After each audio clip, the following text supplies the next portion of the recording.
muchas gracias por su presencia. Sí. ¿Escuchan, verdad? Entonces, vente para acá. Pues tenemos el honor que nos acompañen 3 expertos en el área de temas de envejecimiento. Entonces les voy a leer un breve resumen. Pues nos hace favor de acompañarnos la doctora Montes de Oca Zavala, la doctora Verónica Montes de Oca Zavala. La doctora es licenciada en Sociología, es doctora en Ciencias Sociales con especialidad en Población por el Colegio de México, es investigadora titular del Instituto de Investigaciones Sociales, es coordinadora del Seminario Universitario Interdisciplinario sobre Envejecimiento y Vejez y autora del libro Vejez, Salud y Sociedad en México.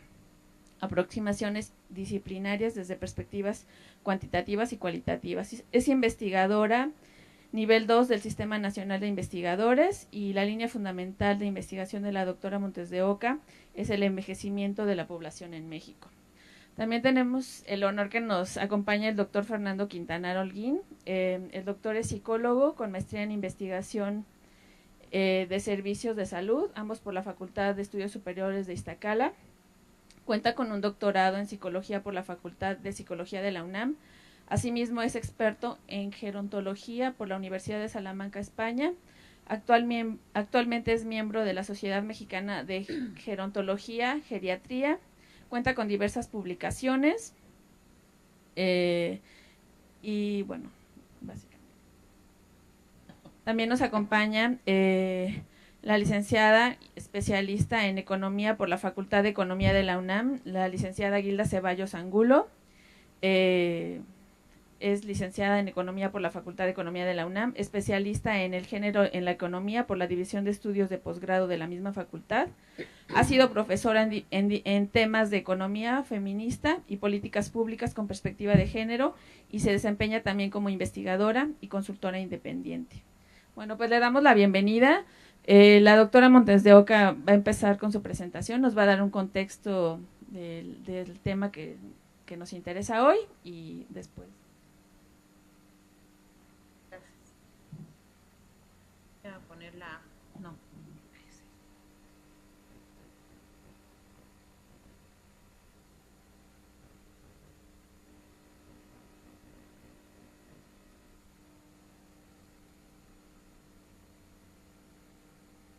Bueno, pues antes que nada les agradezco muchísimo su presencia aquí en este precioso auditorio. Nunca había estado aquí, aunque sí en el IMAS, porque alguna vez tomé algún curso acá de estadística. Y bueno, me pusieron a pensar mucho sobre esta relación intergeneracional abuelos y nietos. Y yo quiero también como contribuir un poquito a dos cuestiones que me preocupan muchísimo y que creo que podemos integrar en la discusión sobre abuelos nietos, que me parece importante, ¿no? Primero, si me pones la siguiente, es esta cuestión de los derechos humanos, ¿no? O sobre todo en el marco de este año, que me parece muy importante porque hay toda una discusión sobre la vulneración de los derechos, ¿no? Y para esto voy a integrar en esta discusión a varias alumnas y colegas que han trabajado conmigo en el seminario y en mis clases particulares aquí en la universidad, en las asignaturas que me tocan, y que me parece que puede ser importante para contribuir a entender cómo se dan las relaciones intergeneracionales, cómo se dan la situación de las mujeres y los hombres mayores, adultos mayores en México, y eso como desde mi perspectiva determina la relación que se establece con los hijos y con los nietos. La siguiente. Bueno, una de las cosas que me parece siempre muy importante mencionar y que no debemos de dejar de ver es que es el cómo se envejece en México, ¿no? Y por supuesto toda la literatura y toda la investigación, tenemos más de 20, 30 encuestas en México para analizar el envejecimiento. Yo no creo que haya ningún otro país que tenga, en América Latina, que tenga tanta encuesta para analizar todo esto. Y por supuesto, una de las cuestiones, anterior por favor, una de las cuestiones que son muy importantes tiene que ver con las diferencias de género, hombres y mujeres, pero también obviamente del LGBT, ¿no? También de este otro grupo, ¿no? Que también es muy importante. Otra cuestión muy central, porque nuestro país es súper multicultural, súper pluricultural, súper intercultural, tenemos muchísimas etnias y lenguas diferentes al español y culturas y una ancestral herencia también en nuestra población que es fantástica. Entonces, también la cuestión étnica para mí es muy importante, ¿no? Sobre todo pensando también en el rezago que existe en materia de integración de la población de distintas etnias al desarrollo del país, ¿no? Otra cuestión muy importante tiene que ver si envejeces en zonas rurales o en ciudades medias o en grandes ciudades, eso también es muy importante. Y hay algo que esto me parece que es una variable muy importante, es una perspectiva muy interesante que tiene que ver con las generaciones. Las generaciones van cambiando mucho y obviamente hay mucho estudio que se hace en la demografía a nivel de las cohortes, cada grupo de población, dependiendo de la época de su nacimiento, son cohortes que comparten un pedazo de la historia. Entonces, por ejemplo, yo sé que muchos de ustedes han oído hablar de los baby boomers, por ejemplo. Esa es una cohorte. Entonces, hay cohortes en cada uno de los segmentos de la población y cada uno tiene una experiencia histórica distinta. La otra parte que en nuestro país, con el grado de desigualdad que tenemos, no podemos dejar de pensar en ello, es que no se envejece igual si eres de un sector socioeconómico con desventajas o un sector socioeconómico clase media, ¿sí? O sea, hay unas brechas tan brutales en todo eso que depende mucho y determina la forma en que uno se enferma, la forma en que uno vive la enfermedad, pero también la forma en que uno envejece y por supuesto determina cómo uno muere, ¿no? Estos estudios que se hicieron desde los 80 sobre la desigualdad social ante la muerte, pero también la desigualdad social ante la vejez, es muy importante. Hay un libro que ahorita les recomiendo que es de Goran Thurborn, que es Los campos del exterminio de la desigualdad. Y es muy demográfico, es muy bueno, la verdad que es muy novedoso y aborda justamente esta cuestión del espacio, del dónde estamos ubicados en el mercado de trabajo. Y eso como determinante importante. Obviamente la experiencia educativa que ha tenido la población. Recuerden que en México la población adulta mayor, la población con 60 años y más, tiene más o menos, poco menos del 30% se dice analfabeta. Muchos de ellos son analfabetas funcionales, pero nunca fueron a la escuela o si fueron no aprendieron a leer ni escribir o no terminaron la primaria, por ejemplo. Y perdónenme, pero eso es un determinante central de la forma en cómo se establecen las relaciones con las otras generaciones. Otra cuestión importante tiene que ver con la trayectoria de vida que tienen las personas en materia de salud, en materia educativa, laboral, matrimonial, si la población migró. Por ejemplo, tenemos un estudio muy interesante en donde si la población migró a México, al DF, parece que aumenta su esperanza de vida y se reduce la probabilidad de enfermedades en los primeros años de vida gracias a todo el sistema y la infraestructura en salud, pero obviamente eso también es brutal porque son poblaciones que estuvieron en el Estado de México, Puebla, en otras latitudes con menos servicios sociales y eso por supuesto tiene una cuestión muy importante. Otro elemento central es la orfandad. Ustedes me van a decir, pero ¿cómo? O sea, claro, la orfandad es un elemento que ha salido de nuestros estudios cualitativos porque muchos de los mayores actualmente sobrevivientes vivieron orfandad. O sea, vivieron las tasas de mortalidad de sus padres en edades tempranas. Entonces no tienen todo el referente de cómo es la vejez, porque ellos son realmente las primeras generaciones pioneras de ancianos, ¿sí? Entonces esto es muy interesante. Estas personas de 80 años o estas personas de 100 años y más son los pioneros de la longevidad en el país. O sea, eso no quiere decir que antes no existían, por supuesto que sí, ¿no? Pero en México, como generación longeva, son las primeras generaciones longevas. Entonces, esto es muy interesante. La viudez, las crisis económicas, los desastres, pues todo esto obviamente tiene repercusiones en cómo se envejece en nuestro país. La otra cosa que es muy importante mencionar para poder contextualizar este envejecimiento es lo que nos toca vivir en estas cohortes, ¿no? Entonces, uno de los cambios más importantes pues tiene que ver con la precarización del empleo, pero en lo que vamos a tratar de hablar nosotros tiene que ver muchísimo con la participación económica de la población femenina en el mercado de trabajo. Esto es muy importante. Yo creo que es uno de los cambios del siglo pasado más importantes en la dinámica de las generaciones y en la dinámica familiar y en la dinámica social de las formas como nos estamos relacionando unos con otros. Obviamente también hay muchos cambios políticos y muchos cambios en la legislación con respecto a la familia, ¿no? Con respecto a las personas mayores, con respecto a los niños, con respecto a la mujer. Tenemos leyes increíbles, fantásticas, maravillosas, instituciones desde los 70s, que mientras muchos países de América Latina estaban en plenas dictaduras, nosotros creábamos instituciones como el Sistema Nacional para el Desarrollo Integral de la Familia, el Instituto Nacional de la Senectud o el Consejo Nacional de Población, por ejemplo, en los 70, 74, 77 y 79. Entonces, en ese momento, a pesar de la Guerra Fría tan terrible que vivíamos también nosotros acá, había instituciones que estaban surgiendo, la verdad que algunas con unas ideas bastante vanguardistas. Y por otro lado también se dan pues cambios sociales que son muy, muy importantes.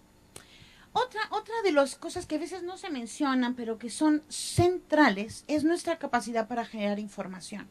Información, si ustedes quieren, con encuestas, con censos, pero también con investigaciones más cualitativas.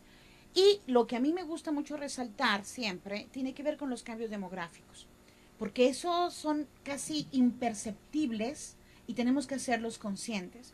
Y uno de estos cambios importantes, por ejemplo, tiene que ver con el menor tamaño de los hogares.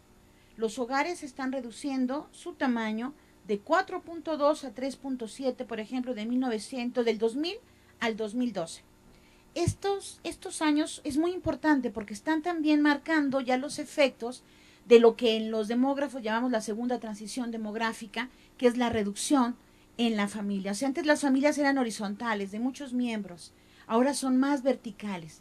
Esto quiere decir, y esto a mí en lo personal, es una de las cosas más maravillosas que creo que tiene el cambio demográfico, que es la mayor convivencia intergeneracional, ¿sí? O sea, nunca en la historia se había visto que un bisabuelo, un abuelo, un padre y un nieto o bisnieto hayan podido integrarse en un momentito de la historia de la vida de esa familia. Pero cómo se dan esas relaciones intergeneracionales, pues eso es lo que nos trae aquí también para discutir. La mayor divorcialidad, eso también implica que las familias son sumamente diversas, son reconstituidas, uno se divorcia, enviuda, se vuelve a casar, se junta con otro, tienes hijo de uno, del otro, o sea, en fin, las familias se vuelven sumamente complejas, incluso uno puede tener en la vida, gracias a la esperanza mayor de vida, 2, 3 matrimonios. Fundamentalmente los hombres son los que incurren en estas aventuras, nosotros no tanto, pero esto es muy importante porque esto no se daba antes, ¿no? Sí, o sea, otra cuestión que es muy importante, que a nosotros los demógrafos nos gusta mucho, es ver la configuración de los hogares. Mientras hay una unión de padres de familia que lucha y está buscando una familia ideal, la verdad es que la inercia demográfica y todos estos cambios fantásticos que han sucedido en nuestro país, pues nos habla de que hay una estructura y composición de hogares sumamente diversa. Y a ver si les muestro algunos de los cambios más importantes. Uno de ellos tiene que ver con esa mayor convivencia intergeneracional, tiene que ver con arreglos diferentes. Y quiero decirles una cosa, los hogares es una categoría de análisis muy maleable, muy flexible y muy adaptable. Cuando hay crisis económicas, los hogares se configuran de una manera. Cuando hay bonanza y hay cierta estabilidad económica, se configuran de otra. Por ejemplo, un cambio muy importante que se ha dado en las últimas 2 décadas es el incremento de hogares unipersonales. O sea, la gente decide vivir sola. Y también esto se da en las personas adultas mayores. Hay personas de 60 años y más que deciden vivir solas. Y el cambio, ahorita vamos a ver si no me equivoco del dato, más o menos es como del 5% en 1990 al 12% en 2012. Y esto es sumamente interesante, porque quiere decir que la persona se siente autónoma, independiente, es capaz de vivir sola y quiere y prefiere vivir sola. Y esto es muy interesante. Y esto se debe, por supuesto, a que hay una menor mortalidad, ¿verdad? O que hay enfermedades de larga duración que se pueden controlar y que no te restan tanta autonomía, no te hacen tan dependiente, pero también esto quiere decir que hay una mayor esperanza de vida de los integrantes de un hogar o de una familia, ¿no?, más amplia. Por supuesto, hay muchísimos cambios epidemiológicos, hay unas tasas brutas de natalidad que vemos que desciende, y por otro lado también este descenso también de las tasas de mortalidad en periodos de tiempo cuando avancemos más en la transición demográfica, por ejemplo, acá al 2050, las tasas de mortalidad van a aumentar. Pero no es la mortalidad infantil, es la mortalidad adulta. O sea, conforme nuestra propia sociedad vaya cambiando demográficamente, cada vez pues, vamos a tener el registro de una mayor tasa de mortalidad, porque la ocurrencia de que las personas mayores vayan muriendo, estas personas longevas, pues va a aumentar. Y esto pues no nos va a sorprender, nos va a configurar otra noción, ¿no?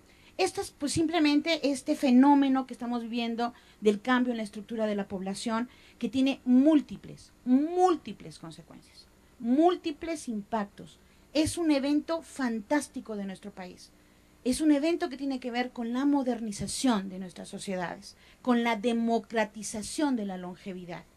Es algo que en nosotros, por ejemplo, en el seminario que encabezo, no es un problema, es un gran fenómeno y es un gran desafío para nosotros.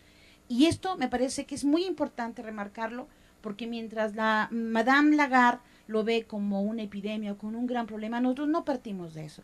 Y no partimos de esto porque en la demografía, cualquier número, un estadístico es una persona. Y como diría mi profesor George Tapinos, un excelente demógrafo griego que nos dio clase en el Colegio de México, es un alma. Entonces jamás vamos a poder denostar a la población. La población es el mayor recurso de cualquier nación, además de su territorio y su biodiversidad. Pero lo más importante es la población. Entonces, aquí hay que ponerlo. Entonces, eso, por ejemplo, para nosotros es sensacional. Ver estos cambios en la población es fantástico, siempre y cuando no sean, como Malthus decía, con la guerra o las hambrunas. Son cambios que se dan en la propia inercia, ¿no? El incremento, por ejemplo, de la población con 60 o 70 años y más, que es este azulito y este moradito, ¿no? Es muy importante, es muy importante.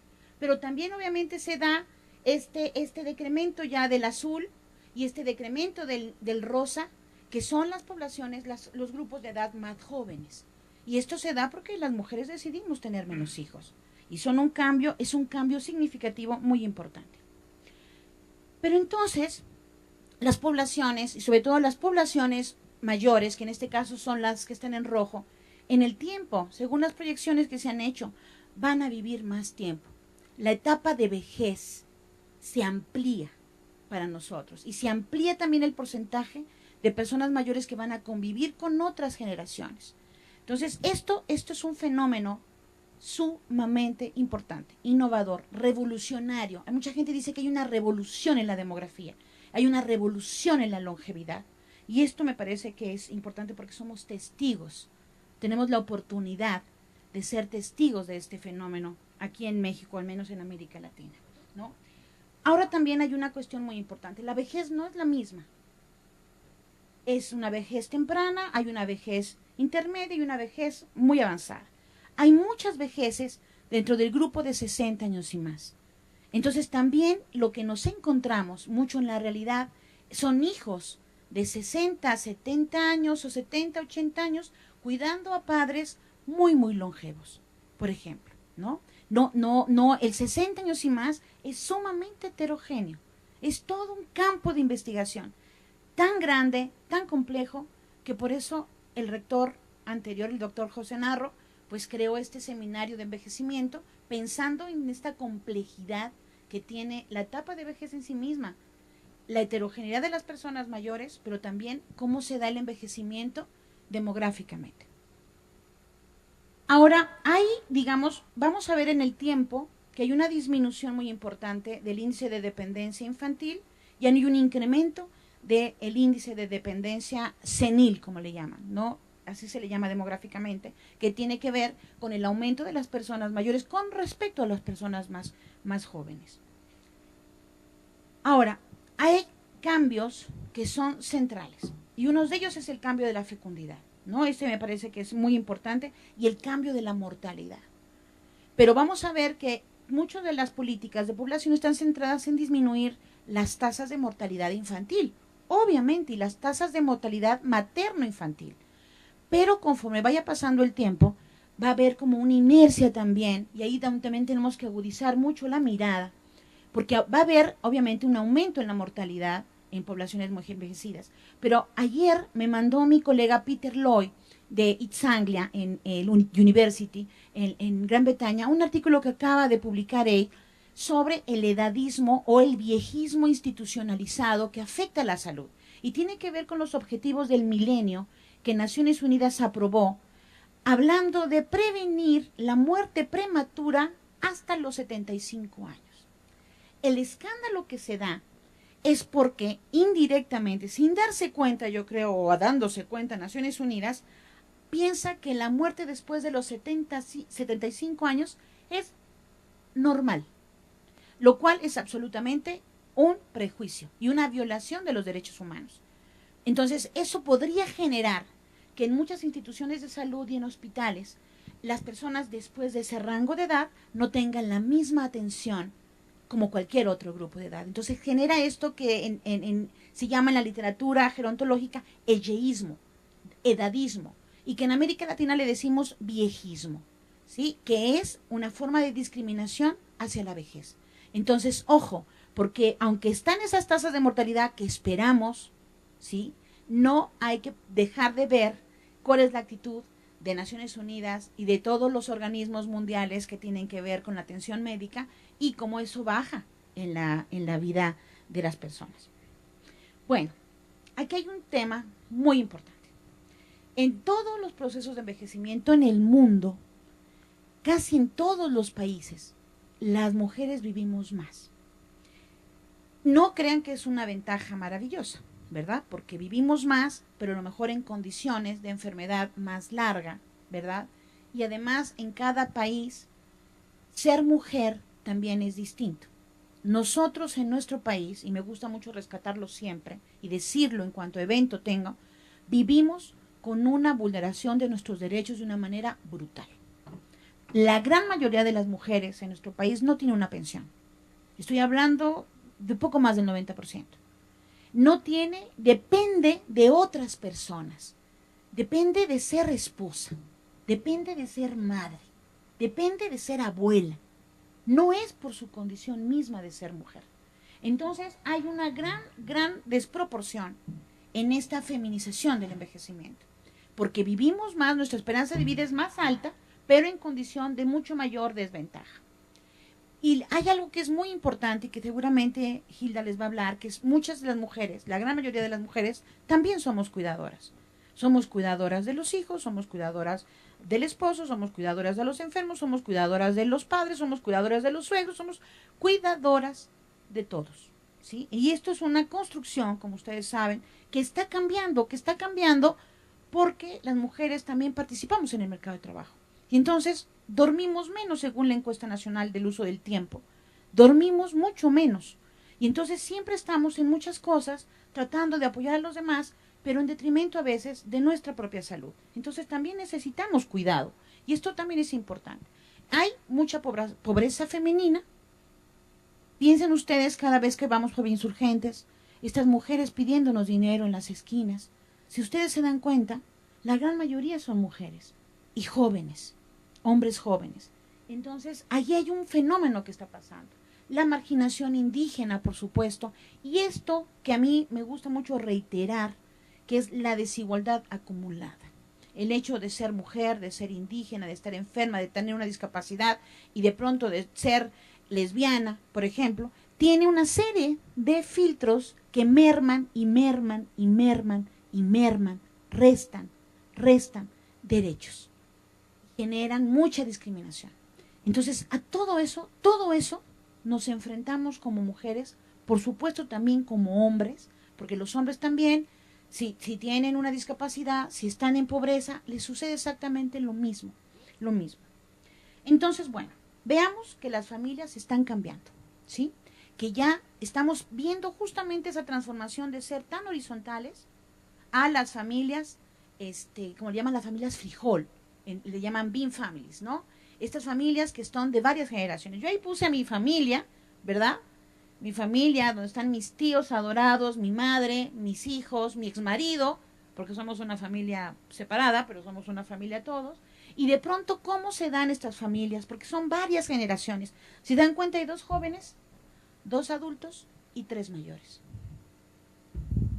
Ahora bien, aquí es donde está la cuestión que yo quiero más o menos también dejarles en este mensaje. La diversidad de los hogares que tenemos en México es increíble. No, de 1992 a 2009 hicimos digamos, un análisis de cómo estaban los hogares en el país, ¿no? Hay incluso en Facebook, ayer estaba yo viendo un video muy bonito con datos también del INEGI, con el cambio de los hogares, como un poquito de información para esta unión de padres de familia, que está un poquito cortita de mirada, ¿verdad? Y que no ven la diversidad y la riqueza de los arreglos, de esta maleabilidad que tienen los hogares mexicanos. Entonces hay una cuestión que es muy interesante, y fíjense muy bien, las parejas solas, ¿sí? Han aumentado de 6.7 a 8.3. La pareja con hijos solteros ha disminuido. Los hogares extensos, por ejemplo, en este mismo periodo, también han aumentado 4 dígitos. No es menor, quiero decirles, estadísticamente no es menor. Y los hogares no familiares, por ejemplo, también han aumentado de 8 a 13%. Hasta acá abajo pusimos el unipersonal, que creo que lo tapas, Fer, de 5.8 a 12%. ¿Sí? Esto es muy interesante. Esto solamente es hogares con algún miembro con 60 años y más. ¿Sí? Es decir, en estos hogares hay alguna persona mayor y seguramente en los hogares extensos, ¿verdad? Hay abuelos. Ajá. Entonces, aquí es donde se dan qué tipo de relaciones se están estableciendo.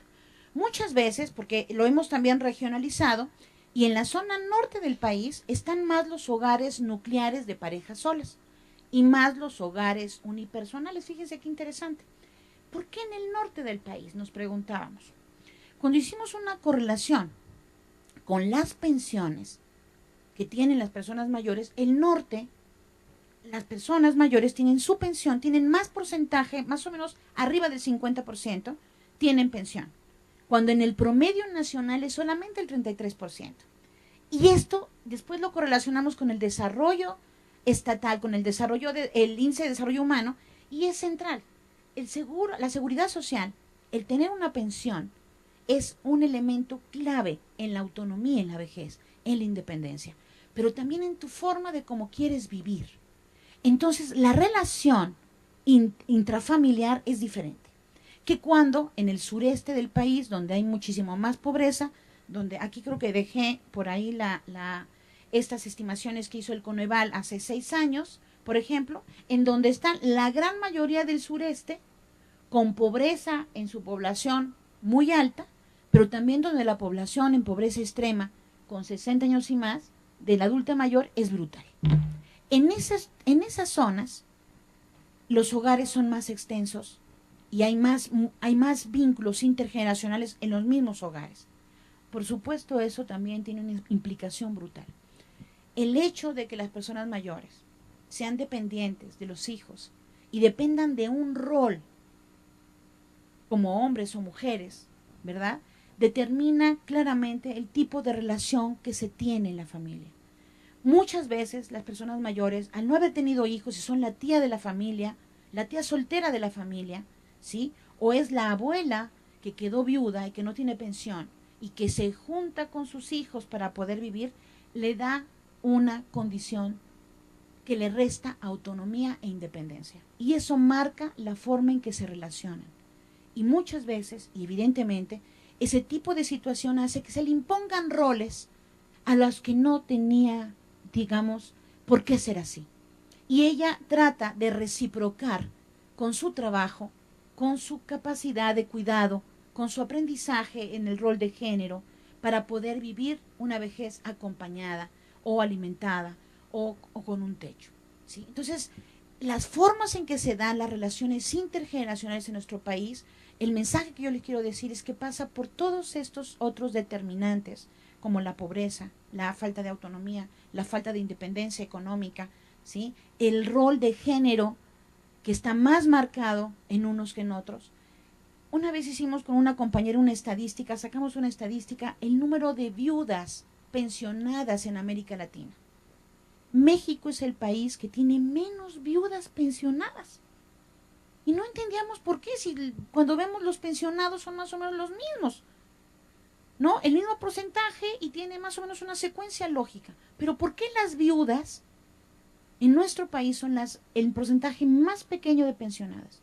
Y nuestra hipótesis es que cuando llegan a las distintas instituciones de seguridad social, les hacen firmar papeles en blanco, o les dicen que no tienen nada, o los patrones no cotizaron, o alguien se robó sus pensiones. Entonces hay algo que está pasando ahí, pero lo que les quiero decir es que hay una construcción social, institucional, política, de dependencia hacia la vejez en nuestro país, que nos hace, ¿sí?, depender de ser madre o ser abuela o tener hijos y tener nietos para tener una manutención mínima, porque la pobreza de nuestro país es inclemente con la población mayor. Esta es la población, por ejemplo, en pobreza extrema, que ustedes seguramente ya han visto muchas veces esta terrible gráfica y este punto tan alto, ¿verdad?, que es la población perfectamente, con 60 años y más en pobreza extrema. Entonces esto es brutal. Finalmente, y ya para un poco ir construyendo y cerrando esto, la relación abuelos-nietos y la relación intergeneracional, desde mi perspectiva como demógrafa y socióloga, atraviesa todos estos determinantes socioeconómicos y políticos. Pero también tengo que ser honesta en que los imaginarios están cambiando de una manera vertiginosa. Antes, nuestra imagen de abuela en México estaba en nuestra mente como Sarita García, ¿sí? Hoy en el Facebook y en muchas redes y en otros vínculos está la abuela más sexy del planeta, ¿sí? Esto, perdónenme, es un cambio brutal y es un cambio generacional. Es un cambio cultural y es generacional. Por otro lado, también tenemos las otras imágenes y quiero que lo veamos. Esta mujer indígena, esta mujer, no, esta fotografía de Lourdes Almeida, si mal no recuerdo, que una vez nos presentaba, nos enseñaba los rebozos y estos imaginarios que ella retrató, ¿no? Como que lo tradicional se usa en las personas mayores, pero también lo tradicional se usa en los jóvenes. Y por otro lado, este migrante tatuado, ¿no?, con Marilyn Monroe, con Emiliano Zapata en su cuerpo, ¿no? Una persona mayor, ¿no?, pero migrante y con todos estos cambios en su piel. Otro, por ejemplo, tiene que ver con estos cuerpos desnudos que también están en muchas redes y que, perdónenme, pero presentar estos cuerpos desnudos femeninos de personas mayores que han sido mutiladas por los distintos cánceres y hacer una estética de la vejez femenina, para mí es un cambio cultural maravilloso, fantástico, ¿sí? Es ver la vejez con ese cambio intergeneracional brutal.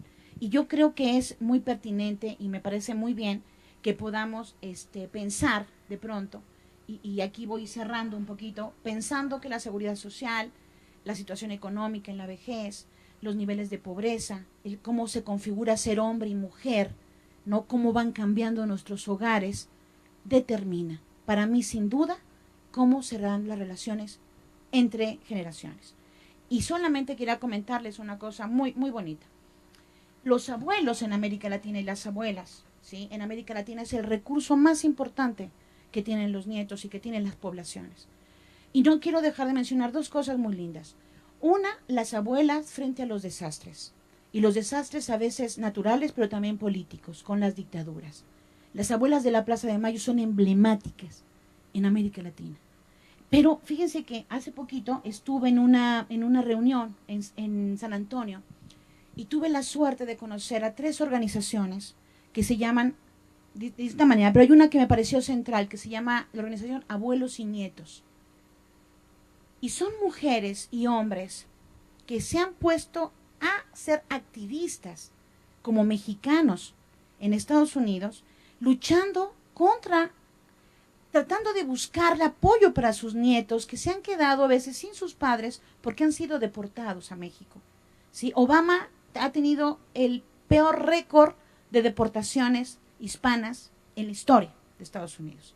Y mexicanos se han visto muy afectados, las familias se han visto muy afectadas. Entonces hay estos abuelos activos, activistas, que están luchando por el bienestar de sus nietos, jurídicamente, económicamente, socialmente, políticamente. Las abuelas de Mayo. También pensar en que de pronto hay estos abuelos, por ejemplo en Asia, que están trabajando a favor de sus nietos porque sus hijos han muerto de VIH, ¿sí? En donde no hay una regulación del comercio sexual, hay muerte de la generación de en medio, la generación que es sándwich. Entonces, hay muchísimas historias. Yo me puse a sacar una revisión de todo lo que hay de literatura en el medio académico sobre las relaciones entre abuelos y nietos, y lo que encuentro es una cuestión increíble de cómo se comunican los abuelos y nietos, cómo se da la teoría de la escala afectiva, cómo está la comunicación, cómo se cierran las brechas, cuáles son los sistemas de apoyo. Entonces, un poquito, resumiendo y para concluir totalmente, los abuelos y abuelas en nuestro país es el recurso más importante, pero su abuso y su maltrato tiene que ver con una reconstrucción de nuestras relaciones basadas fundamentalmente en el derecho humano, en los derechos humanos. No hay nada por obligación, todo es por elección.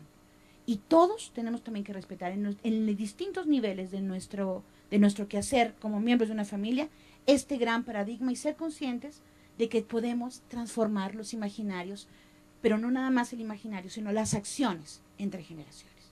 Muchísimas gracias.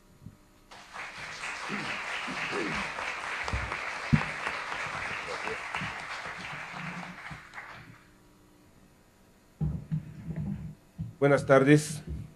Voy a dejar. Puedo pedir de favor si pueden apagar un momento el cañón, porque yo voy a trabajar sobre un texto que traigo como manera más de diálogo y la luz está intensa, la verdad. Sí. Si quieres te pongo aquí una lámpara. No, está bien. No, es que si el cañón, la luz está muy fuerte. Eso, gracias. Ahí, sí. Bien, pues bueno, ante todo agradezco la invitación y yo no sabía que me iba a encontrar a mi amiga y colega y queridísima compañera Verónica Montes de Oca, ¿sí?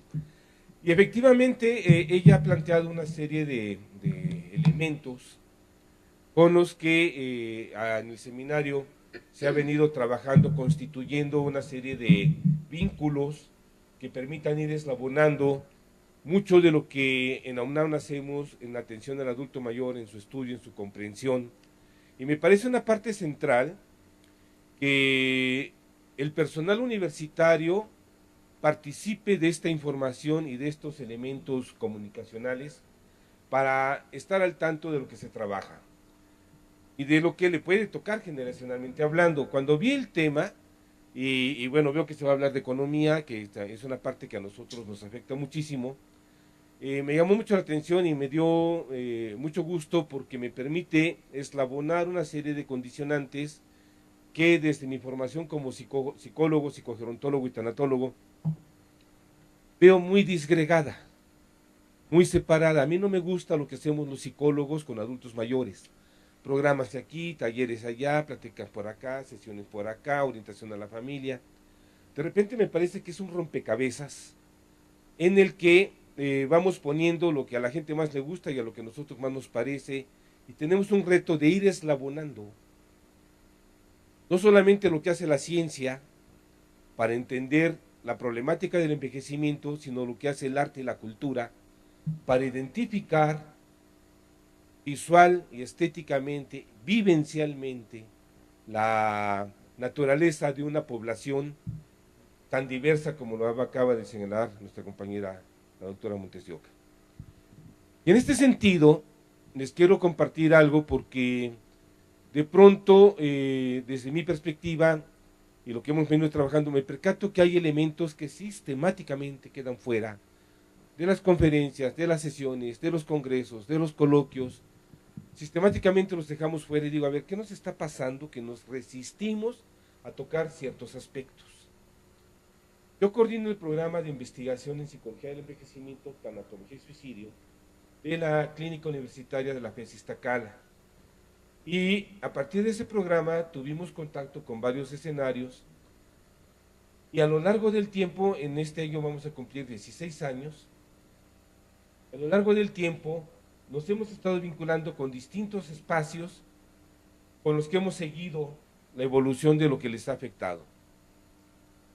Y hay uno en lo particular que nos llama mucho la atención que tiene que ver con personas mayores con demencia, otro espacio que tiene que ver mucho con la atención institucional a la población adulta mayor. Yo he trabajado en casas hogar y he trabajado en comunidades abiertas dentro y fuera del país. Entonces eso me permitía ver que había elementos que repetidamente dejábamos fuera. Uno de esos casos es la presencia del cuidador. Para mi sorpresa, en este año que empiezo a recorrer qué es lo que esperan que podamos apoyar, aunque lo habíamos anticipado desde hace mucho tiempo atrás, decíamos, a ver, cuidado, prepárense, va a llegar la crisis en la familia, en este colectivo, en estos espacios comunitarios, la gente no está formada, y ahora que vamos a estos lugares, en Tlaxcala, en Veracruz, en Puebla, lo primero que nos dicen es, por favor, háblanos del peso y la fuerza de carga de los cuidadores. Entonces aparece un componente muy común, me invitan para fines de año a trabajar un tema que me explotó y dije, ya se habían tardado, ¿no? Que eran, y Verónica lo acaba de mencionar un poco, que son los abuelos que han llegado a una condición de ser cuidadores por la violencia social, concretamente el narcotráfico y el tráfico de personas. Y entonces hay algunos pequeños lugares en la frontera del país en las que se hace más evidente un tipo de problemática en comparación con otros lados. También en el sureste del país lo vemos, Chiapas, Oaxaca, Campeche, aparecen estas condiciones, porque en la zona donde trabajamos es una zona de tráfico de droga, donde pasa la droga, y ahora nos hemos dado cuenta que también pasan personas. ¿Qué sucede? Que esto ha llevado a una fragilización de la familia y a un desmembramiento familiar que pareciera ser que solamente lo podemos ver en casos extremos, pero también se da en la Ciudad de México, se da en las colonias que vivimos. Dije, a ver, vamos a darle cuerpo a todo esto y dirigir nuestro trabajo a entender qué es lo que está sucediendo. Y aparece un primer componente. Las personas adultas mayores tienden a ser cuidadores de tres instancias básicamente, principales. Cuidadores de los padres, cuidadores de la pareja, cuidadores de los hijos. Pero además, pueden ser cuidadores secundarios de vecinos, de amigos y de conocidos. ¿Qué sucede aquí? Que esta presencia de ser cuidador en alguien pareciera ser que se da de forma natural. ¿Se acuerdan de esta película de Como agua para chocolate? Donde a la hija menor, por ser la menor y como no se tenía que casar, ella iba a ser responsable de cuidar a los padres. Bueno, pareciera ser que de forma natural se tiene que ir asumiendo una serie de roles, de funciones familiares, que no están del todo equitativamente repartidas.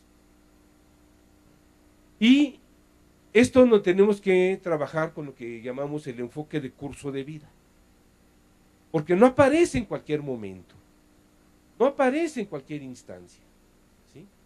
Aparece en una cierta instante de la vida, bajo ciertas condiciones y con ciertos participantes. Y esto pone en evidencia un primer problema, la visibilidad de la temática. Mucha gente no lo ve. La gran queja que nos llegan a la clínica es que como somos 5 o 6 hermanos, yo soy el que lo puede cuidar. Le digo, a ver, espérame, ¿cómo es que eres tú la que puede? Es que a mí me toca.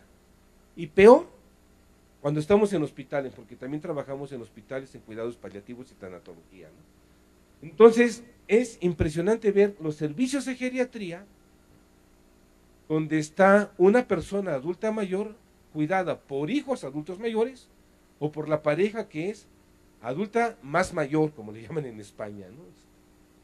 Entonces, se da, junto con estas problemáticas, una presencia de la soledad. Hay una fragilización de las redes de apoyo social, pero aquí aparece este componente que les acabo de mencionar, que la gente no visualiza. Es decir, está al frente, pero no lo vemos. Esto nos hace pensar que al llegar a la vejez, tendríamos que haber tomado en cuenta de qué manera se fue incorporando entre los familiares, entre las personas adultas mayores, entre las personas dependientes, el reconocer que todos tenemos una responsabilidad ante una persona que por cualquier motivo tiene una dependencia. De repente los hijos nos dicen, es que yo estoy trabajando y vivo muy lejos, o es que yo no tengo dinero. Le digo, a ver, espérame, eres hijo, igual que tu hermana y tu hermano que le está cuidando.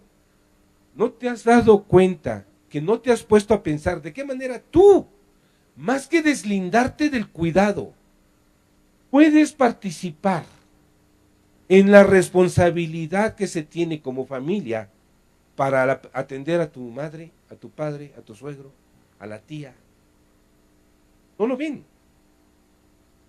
Naturalmente se va descartando y se va dejando fuera la posibilidad de ser copartícipe de una solución más que de un problema, de una solución. Teóricamente, esto nos invita a pensar en algo central. Tenemos que empezar a trabajar, por lo menos en psicogerontología, en conceptos que más que ser conceptos explicativos o categoriales para análisis y referencias, se vuelven conceptos frontera. Es decir, es la misma palabra, pero debemos empezar a pensarla de forma diferente. Y un ejemplo es la familia y los familiares. Una de las cuestiones centrales con las que tenemos que estar trabajando nosotros es que la familia, el colectivo que conforma la familia, debe estar pensando en que hay una evolución de familia a familiares. En este sentido, hay un cambio de los roles, obligaciones y funciones que tenemos dentro de unos vínculos interpersonales consanguíneos o políticos. Es decir, por ejemplo, uno de los grandes problemas que tenemos con los abuelos cuidadores es que se asumen todavía como familia. Cuando les decimos, espérate, no. Esto es muy fuerte para ellos, y de hecho sí lo es, porque implica una serie de cambios radicales. Tú ya no eres familia, tú ya eres un familiar. Familia es ahora con quien se casó y con quien decidió formar un hogar. Ahí se trasladan las obligaciones y los roles que tú ya tenías y que ahora te enfrentas a la posibilidad de descubrir algo nuevo. Entonces, dejar de pensarnos como familia y decir como familiares nos invita también a poner límites en las exigencias de todos los que integraban este núcleo que llamábamos la familia, ¿no? ¿Por qué? Porque en ese sentido, nosotros estamos obligados a respetar y a dejar que quien decide salirse del hogar para formar una vida de pareja, para casarse, para ejercer su maternaje o su paternaje, lo haga y lo resuelva con lo posible que se tenga. Eso no quiere decir que vamos a tener la irresponsabilidad de no actuar cuando es necesario, de no soportar la condición de la familia cuando es indispensable. Claro que esa es la fortaleza, esa es la gran riqueza, como dice nuestra amiga Graciela Zarevsky, ¿sí?, de el bono de las intergeneracional entre los adultos mayores y las nuevas generaciones. Pero también nos lleva a que yo empiezo a descubrir que como adulto mayor no tengo la obligación de cargar con todo, de haber sido cuidadora de medio mundo, como le decía nuestra compañera. Ayer tuve en el hospital un caso de una señora, está muy mal, ya muy grave, y me decían los compañeros de medicina, las chicas que están dando el servicio de psicología, dice, es que no se le ve posibilidad de que salga. Dije, a ver, esperen, no la maten antes de que se muera, para empezar, ¿no? No, pues sí, o sea, luego actuamos como estamos señalando hace un rato, actuamos como dejando que se muera la gente antes de que fallezca, ¿no? Espérate, está vivo hasta el último momento, ¿sí? Y entonces resulta de que la señora tiene tres hijas y un hijo. El hijo es el menor, tiene casi 50 años, 46, 47 años, y tiene discapacidad, ¿sí? Leve discapacidad intelectual. Entonces la señora está preocupadísima, porque el día que ella falta, ¿qué va a pasar con su hijo? Pero resulta que su hijo es alcohólico y drogadicto. ¿Sí? Y a ver, vamos a trabajar esta parte. Entonces, ella había asumido que toda su vida tenía la obligación de estar atendiendo a este hijo con discapacidad, a pesar de que ha demostrado que dentro de lo que mal funciona, pero tiene independencia para conseguir el dinero para la droga, para irse a comprar el dinero para el alcohol, para irse a comprar las pastillas para intoxicarse, etc. Entonces, hay una posibilidad de que tengamos que empezar a pensar qué estamos entendiendo por familia, por abuelo, por ser nietos. También yo tengo que asumir esa parte. A ver, yo como nieto, ¿qué compromiso tengo? Pero sobre eso casi nunca se habla en la práctica de sobremesa. Se dan obligaciones, pero también tenemos que trabajar convicciones. Junto con todas estas posibilidades que estamos trabajando, el asunto está en que muchas veces la persona que llega a ser cuidadora fue por circunstancia, no por elección, y eso la pone en desventaja. Porque cuando la pone por elección, se va preparando, tengo que hacer esto, tengo que hacer otro, tengo que hacer aquí, tengo que hacer allá. Pero cuando es por circunstancia, muchas veces lo agarra de prevenido. Un accidente, con secuelas, un evento cerebrovascular, alguna amputación. No se esperaba. Y lo que es peor, se convierte en un baúl sin fondo. Económicamente desgasta todos los ingresos, ¿no? Dentro de las posibilidades de trabajar con los abuelos cuidadores, tenemos un reto muy importante. Hace 2 años estaba yo en Portugal, y estábamos en una sesión de trabajo, en un evento, y tuvimos mesas de trabajo. Y me gustó algo que se decía mucho, dice, tenemos que cuidar que quienes trabajamos en la temática del envejecimiento, entendamos que nuestra función no es hacer programas, no es abrir servicios, no es atender a la Junta Mayor, eso es secundario, eso es obligatorio hacerlo. Lo central es movilizar los entornos para que en lo posible le den cabida a cualquier persona.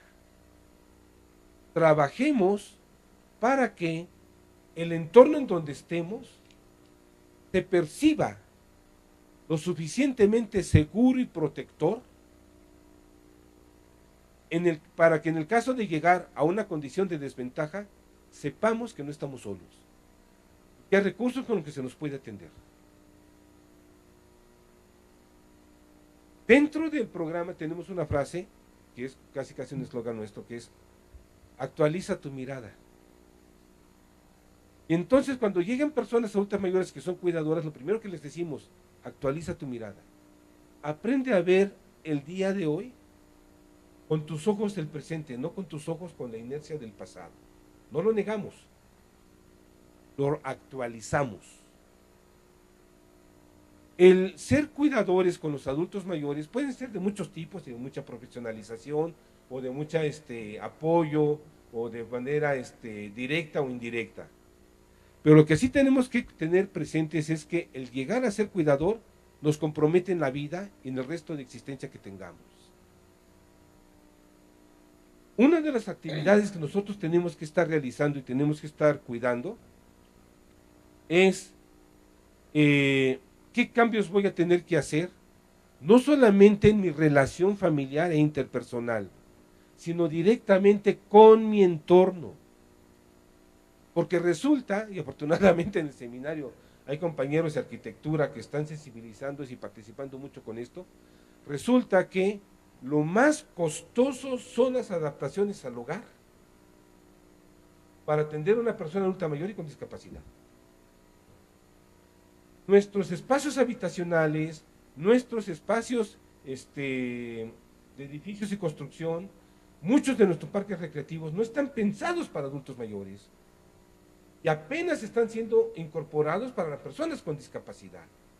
Y entonces se tiene que gastar en rampas, en elevadores, en pasamanos, en señalamientos. A mí me llamaba la atención, trabajando en Portugal, que había un parque y nos mandaron a evaluar un escenario para ver qué tan funcional eran los espacios recreativos para adultos mayores. Muy bonitos y preciosos, los baños impecables, pero estaban subterráneos y sin pasamanos.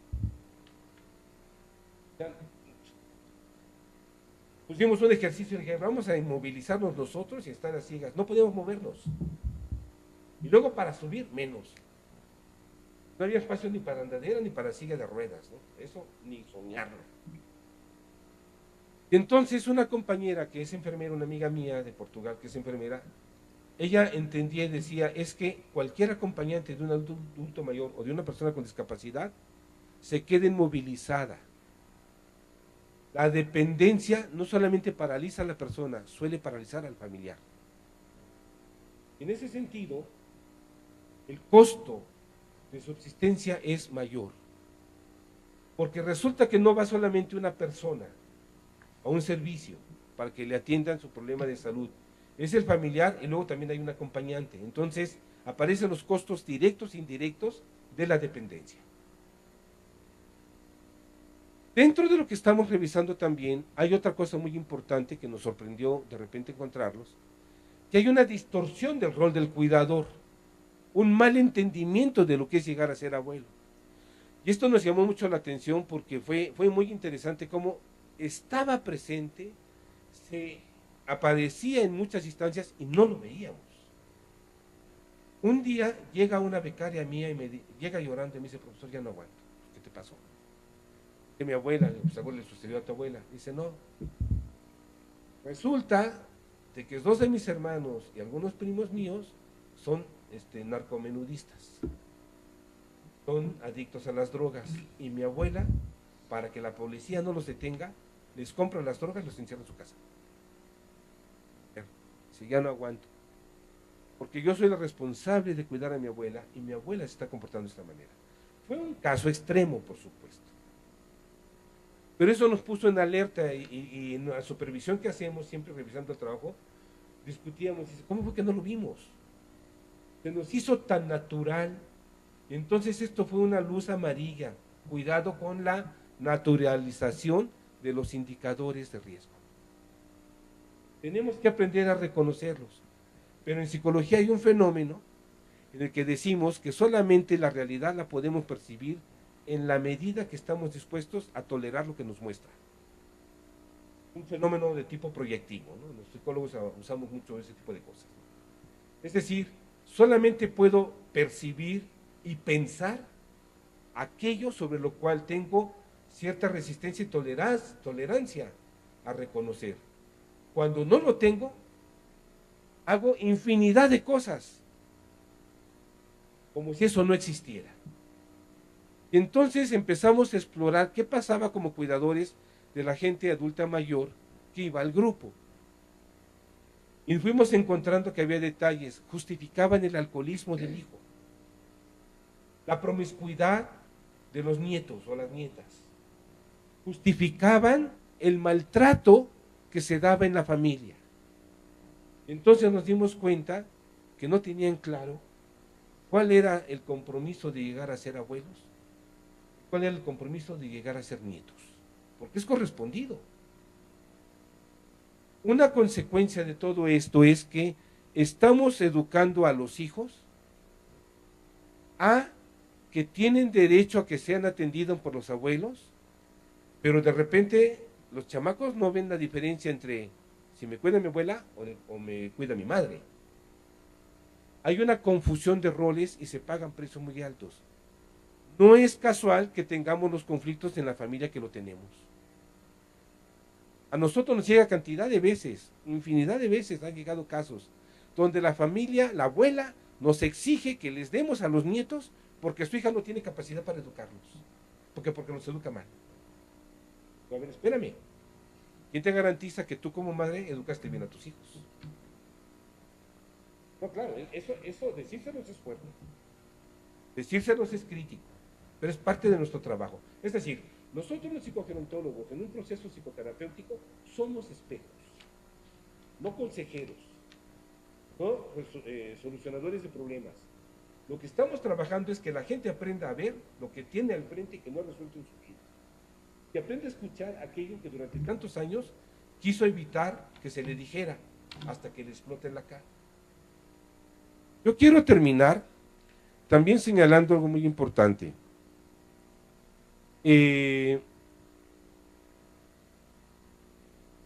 Tenemos que prepararnos para pensar a ser abuelos en las nuevas generaciones. Tenemos que pensar también para que podamos reconocer que los hijos y los nietos pueden ser parte de nuestra red de apoyo social, pero no tienen la obligación tal cual de cargar con una historia que nosotros les pusimos y que ellos no eligieron. Pero tenemos que dar espacio para que esa historia se reconstruya, se reoriente y se reelabore de otra manera. Tenemos que estar trabajando para poder ver que la soledad no es tan dramática como luego nos las pintan cantidad de cosas. Actualmente estamos así, bueno, ya lo terminamos afortunadamente, ahorita ya empieza todo el proceso de publicación de resultados, pero estuvimos trabajando cómo se llega a la soledad. Entonces medio mundo nos decía, no te preocupes, tenemos escalas de soledad y con esto se evalúa. Le dijimos, no, eso no nos interesa. Lo que nos interesa es qué es lo que vive la persona en su curso de vida, con intención o no de hacerlo, pero que la lleva a llegar a una condición de soledad, a pesar de toda la familia que pueda tener tras ella. Las condiciones del flujo de vida que lo lleva a estar en soledad. Y resulta que hay dos posibilidades muy interesantes. La soledad para el adulto mayor le da la oportunidad de aprovechar, vivir la oportunidad en el momento que se le presenta y de tener la elección personal sin que dependa de nadie. Lo más interesante es que cuando se dan cuenta que dejan de pensar en la familia como lo central, ¿sí? Y se dan cuenta que la familia tiene su lugar, que los familiares tienen su lugar, pero también el colectivo de mi red de apoyo social están del otro lado. ¿Sí? Entonces, tenemos que estar cuidando que esta condición que pensamos sobre los abuelos cuidadores también tiene sus vertientes positivas y negativas. Muchas de las negativas empiezan a aparecer, no las habíamos visto. Tenemos que cuidar que estemos actuando bajo una abuelidad idealizada, porque también tiene sus lados negros. Muchas gracias.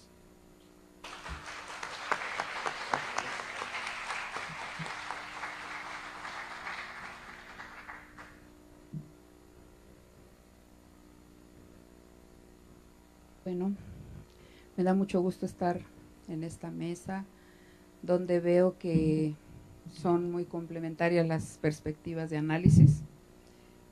Y me convenzo cada vez más que los cuidados tienen que ser un tema que se trabaje multidisciplinariamente, porque los cuidados atraviesan la vida y tienen que analizarse desde todas las perspectivas, ¿no? Ponencia se llama Cuidados de Abuelas, una mirada desde la economía feminista. Es una perspectiva económica, pero no es la perspectiva de la economía que conocemos, de la economía clásica, porque simplemente la economía no ve a las mujeres. La economía neoclásica no las ve, o sea, no existen las mujeres, no existen en la actividad económica, no existen sus trabajos. Hasta recientemente empiezan a desagregarse los datos por sexo, pero digamos que la perspectiva de la economía dominante, o la perspectiva dominante de la economía, que es la neoclásica, es una perspectiva muy androcéntrica, está centrado en la experiencia masculina, incluso su paradigma es el homo economicus, que no sé si han oído hablar de eso, es el hombre económico, y hay, no sé, hay muchas críticas feministas donde un poco dicen que el hombre se asemeja como a un hongo, que de pronto surge, que no se socializó, no se sabe cómo nació, quién lo cuidó, si tiene familia, si tiene necesidades. Él de pronto está en el mercado como adulto, está haciendo elecciones racionales, es sano, no tiene padecimientos, no tiene discapacidades, entonces no envejece, siempre es una edad intermedia, es un hombre ni muy joven ni muy viejo, no se enferma, no tiene necesidades de cuidar ni de ser cuidado, ¿no? Entonces es el Homo economicus. Pero bueno, el planteamiento, aquí pues mi perspectiva va a ser desde dónde se estudian los cuidados en la economía. Les decía, la economía dominante, la parte dominante de la economía neoclásica simplemente no lo reconoce, pero se creó desde hace tiempo, se ha ido conformando un nuevo campo de estudio que es la economía feminista, en donde se han visibilizado a las mujeres, se ha visibilizado la existencia de mujeres en la actividad económica y sus trabajos particulares, que obviamente son no los que están en el mercado, no son los del empleo como es la experiencia masculina, sino los trabajos que se realizan en el espacio doméstico, en el espacio privado, en el trabajo de cuidados familiares, ¿no?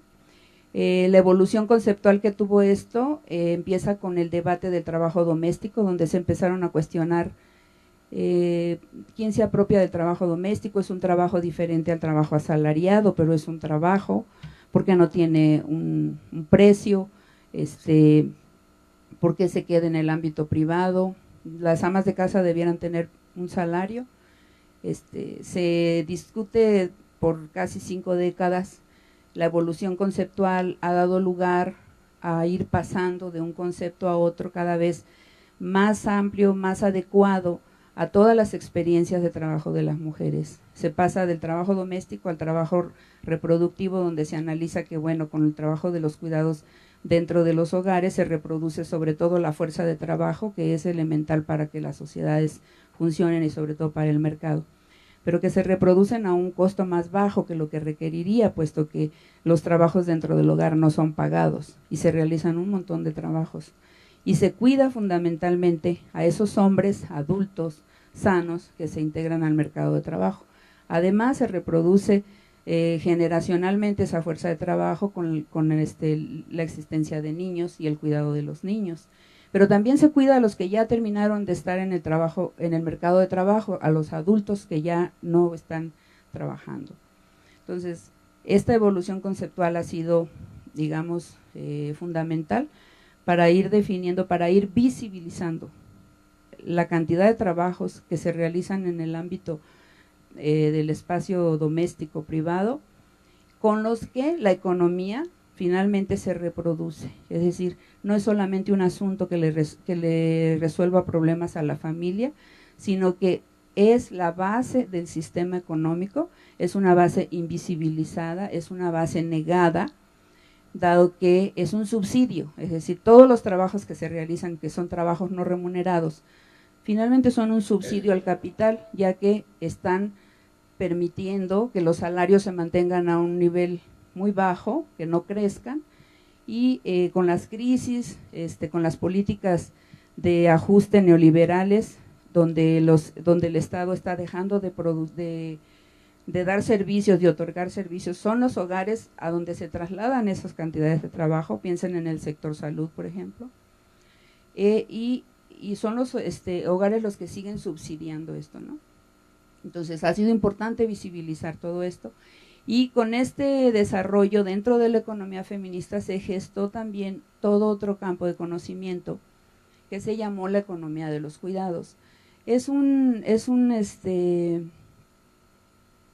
Imagino que finalmente es mucho más aceptado economía de los cuidados que economía feminista, que está bastante estigmatizada la cuestión del feminismo. Entonces, en la economía de los cuidados es un término y es un campo que está llegando a muchos más espacios, que está siendo más institucionalizado cada vez. Y bueno, no importa el nombre, lo que importa es lo que estudia la economía de los cuidados, ¿no?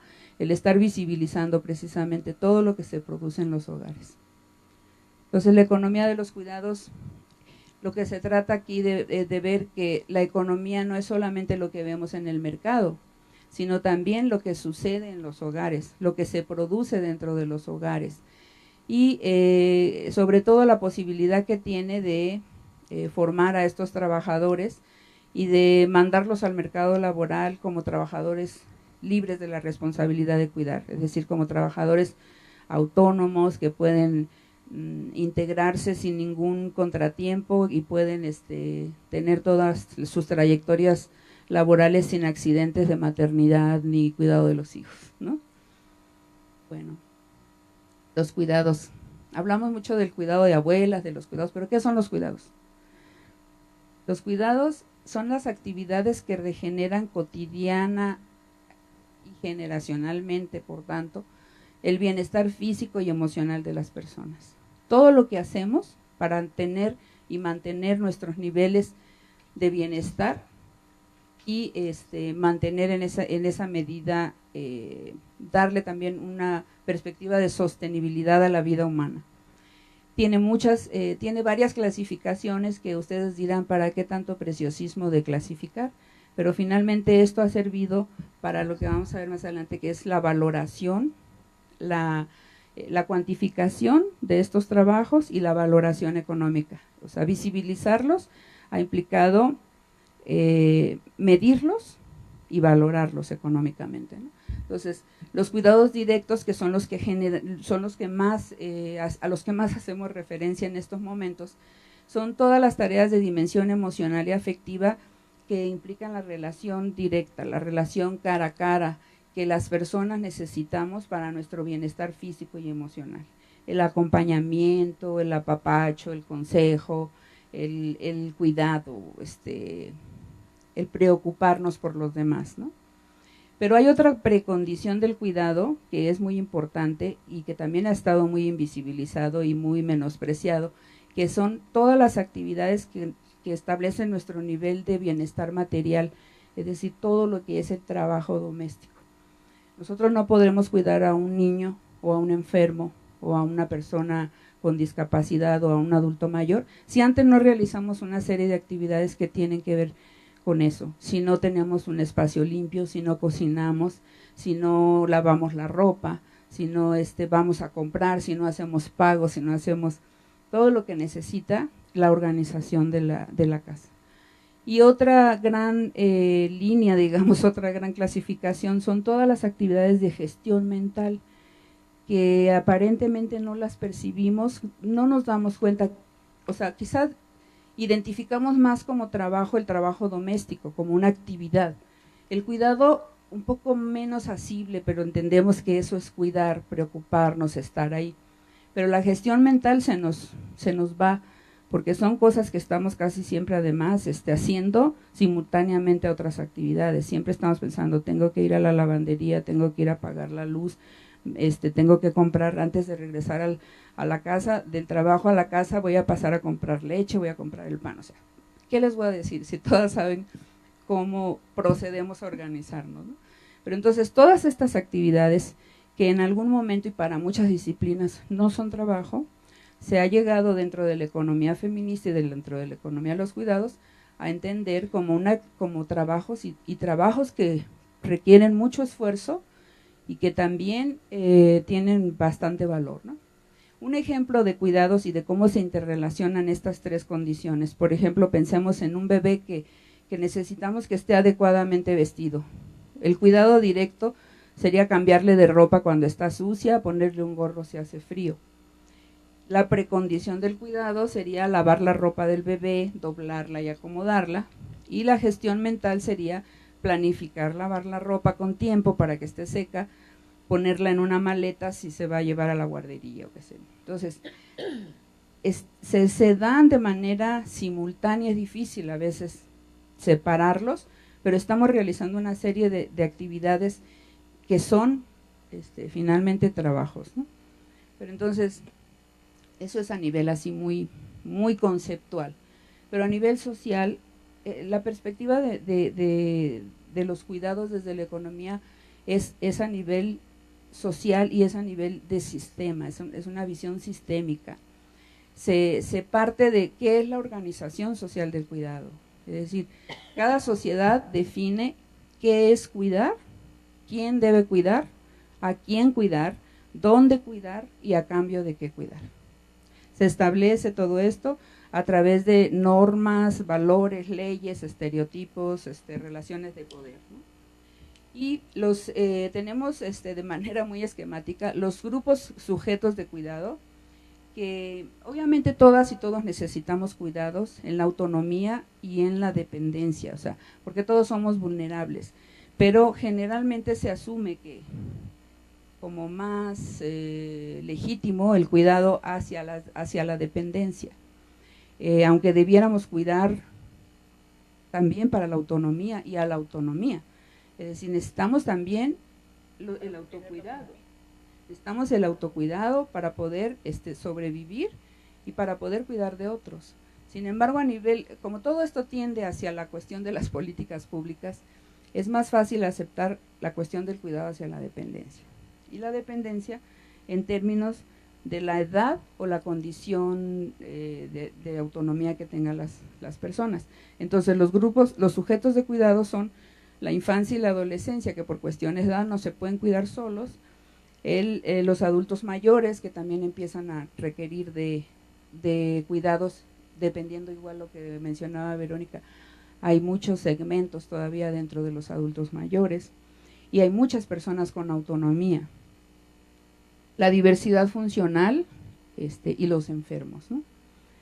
Y por otro lado, hay 4 agentes que son los proveedores de los cuidados a nivel social. Está el Estado, el mercado, los hogares y la sociedad civil. Son los 4 grupos proveedores de cuidados. Generalmente, quienes más proveen cuidados son los hogares. Todo se maneja, la resolución de los cuidados y los arreglos del cuidado tienen un carácter muy familista, muy familiar. Se maneja como un asunto familiar, como un asunto privado, cuando es un asunto social, ¿no? Entonces, cuando los cuidados se están resolviendo de una manera más directa por medio de las familias, se habla de que la red de cuidados está más familiarizada, y cuando los cuidados se obtienen más como servicios mercantiles que se compran, se habla más de la mercantilización de los cuidados. Y esto tiene que ver con el papel que tiene el Estado para la organización de los cuidados. En la medida en que el Estado participa a través de la provisión de cuidados y a través de su función reguladora, permite que se desfamiliaricen los cuidados y que se desmercantilicen los cuidados, ¿no? Bueno, sin embargo, la mayor parte de los sistemas de cuidados son familistas, lo que significa que hay poca corresponsabilidad social, es decir, que los otros agentes proveedores participan de una manera poco importante o de una manera poco significativa, ¿no? Los cuidados entonces quedan delegados a los hogares, pero dentro de los hogares quedan delegados a las mujeres.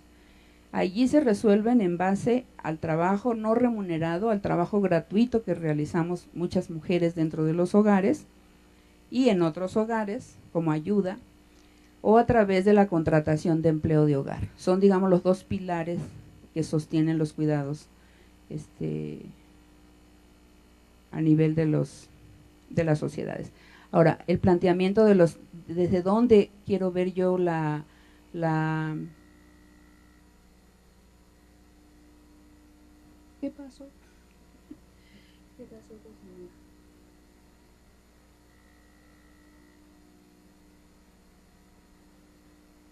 Es que le puse, perdón, no, pero ahorita no estamos para esas cosas.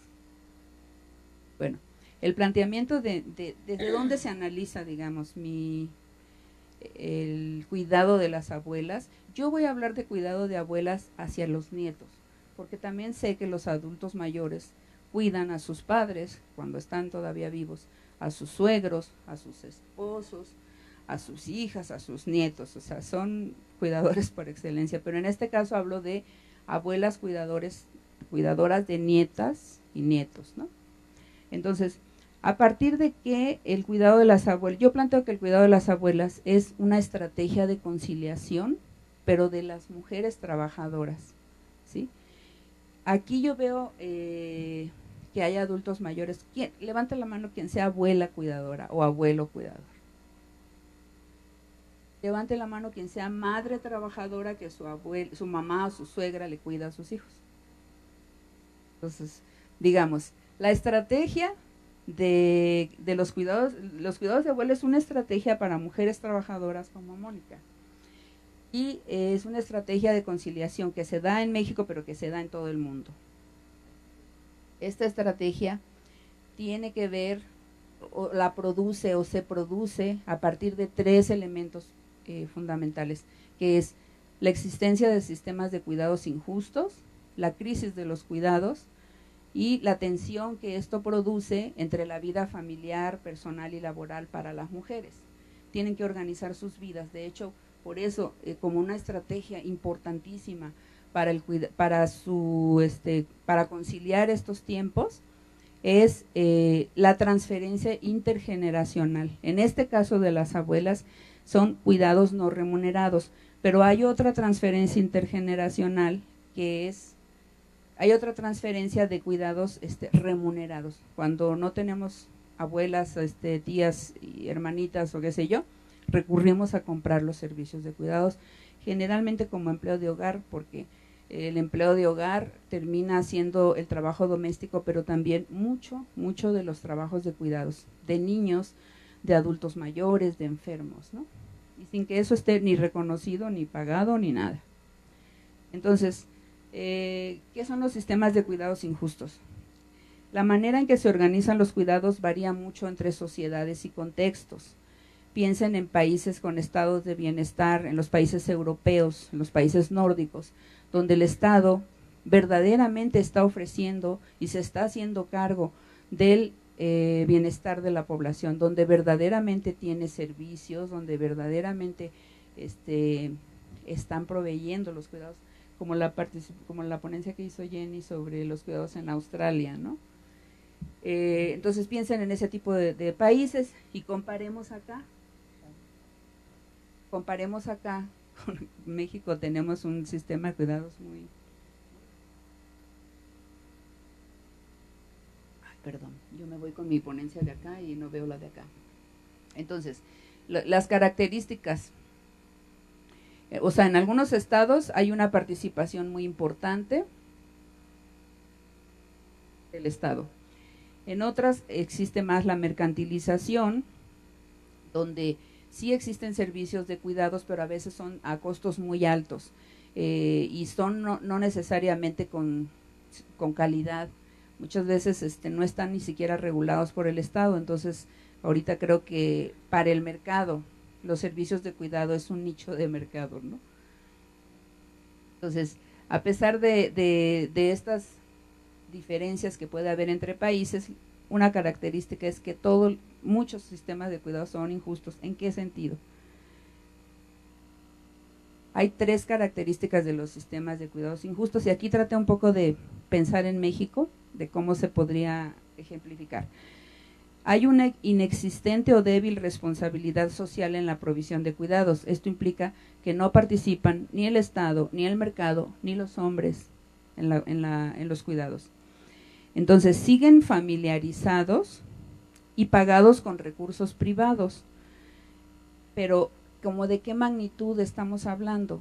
La última cuenta satélite del trabajo no remunerado de los hogares nos dice que estos trabajos equivalen al 24% del Producto Interno Bruto, que es una cantidad, es casi la 4ª parte del Producto Interno Bruto. Y es mucho mayor a muchas sectores y actividades de industria, de las manufacturas, turismo, o sea, es muchísimo mayor. Y sin embargo, es algo que no se ve, es algo que está invisibilizado, y quizá porque no está pagado, pero también hay un factor un poco ideológico de mantenerlo en la sombra, que es para no llegarlo a remunerar, para no llegarlo a reconocer y para no llegar a redistribuir los cuidados, ¿no? De este 24%, las mujeres, tan solo el trabajo de las mujeres equivale al 18% del Producto Interno Bruto. Entonces, todos los cuidados que las mujeres realizan en sus hogares y para otros hogares de familia extensa, si le pusiéramos valor, sería del 18%, casi la quinta parte del Producto Interno Bruto. Bueno, la segunda característica es que los cuidados se naturalizan y se asignan como responsabilidad a las mujeres. Se cree que las mujeres, como tenemos la función biológica de parir, creen que somos las únicas y las mejores para cuidar. Entonces los cuidados se naturalizan y coincide con esta división y esta separación de las esferas de los hogares en el espacio privado, en el espacio doméstico, y los hombres en el espacio público. Entonces, la división sexual del trabajo y la división por género favorece, digamos, que los cuidados se sigan naturalizando y que se sigan asignando como una responsabilidad y una obligación moral de cuidar de las mujeres, ¿no? Entonces, en México siguen muy feminizados, el 39% del valor del trabajo no remunerado de las mujeres tiene que ver con los cuidados, el 34% casi de sus trabajos no remunerados se refieren a cuidados, porque hay trabajo doméstico, gestión, pero esos, digamos, ahorita el trabajo doméstico es la parte más importante, pero ya los cuidados cada vez están teniendo un peso más grande dentro de esta estructura. Y por último, la característica de los sistemas de cuidados injustos es que se establece un nexo sistémico entre cuidados y desigualdad, es decir, que los cuidados se establecen en torno a flujos asimétricos, es decir, del que tiene más al que tiene menos, ¿no? En el caso del cuidado, se establece de las mujeres hacia los hombres, o sea, los cuidados van de las mujeres hacia los hombres, de las adultas mayores y niñas a las adultas, de migrantes a población local, de las clases bajas a medias y altas, de países pobres a ricos. Esta es una característica donde los cuidados siempre van a tener ese nexo de desigualdad, que además va a estar favoreciendo la pobreza y la vulnerabilidad, ¿no? Bueno, los sistemas de cuidados injustos finalmente derivan, digamos, o expresan o está presente también en eso una crisis de los cuidados. Generalmente se cree que la crisis de los cuidados solamente se tiene en los países del norte global, donde las demandas de cuidados de las personas adultas mayores, porque son poblaciones ya muy envejecidas, casi no hay personas jóvenes, se demandan muchos cuidados. Se cree que entonces los cuidados solamente se tienen en esos países, pero se tiene en realidad la crisis de los cuidados en todos los países, en tanto la crisis de los cuidados es una expresión de la crisis del sistema capitalista. La crisis del capitalismo no es solamente una crisis económica, no es solamente una crisis financiera, es una crisis sistémica, es una crisis global que integra la de los cuidados, que integra la de reproducción social, que integra la de la cuestión ambiental, ¿no? O sea, tiene muchas variantes la crisis. Y esta crisis de los cuidados se empieza a visibilizar, sobre todo ahora a partir de el envejecimiento demográfico que viene, o sea, es decir, los países están cobrando, los gobiernos están cobrando conciencia de que viene una demanda de cuidados muy fuerte y que ha habido recomposiciones tanto de la cuestión, por ejemplo, la inserción masiva de las mujeres al mercado de trabajo ha provocado que dentro de los hogares ya no exista tanta disponibilidad de mano de servicios de cuidados por parte de las mujeres. Y por otro lado, no solamente la cuestión material de su ausencia, sino también sus proyectos de vida un poco ya más autónomos, donde las mujeres definen otras cosas para vivir, no solamente quieren casarse y cuidar.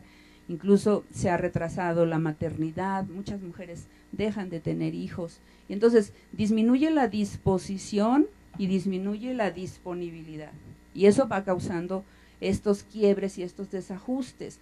Ya no hay quien cubra esas necesidades de cuidados como se cubrían antes, ahora que están aumentando tanto, sobre todo a partir de los cuidados que están generando los adultos mayores, porque en términos poblacionales o demográficos viene un aumento muy fuerte. Ya ven cómo las pirámides poblacionales ahora parecen de esos trompos de tacos al pastor, ¿no? A mí se me figuran así.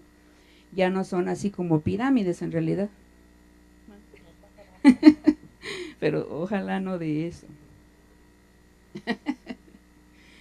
Bueno, entonces, ¿qué pasa con digamos, qué provoca la crisis de los cuidados?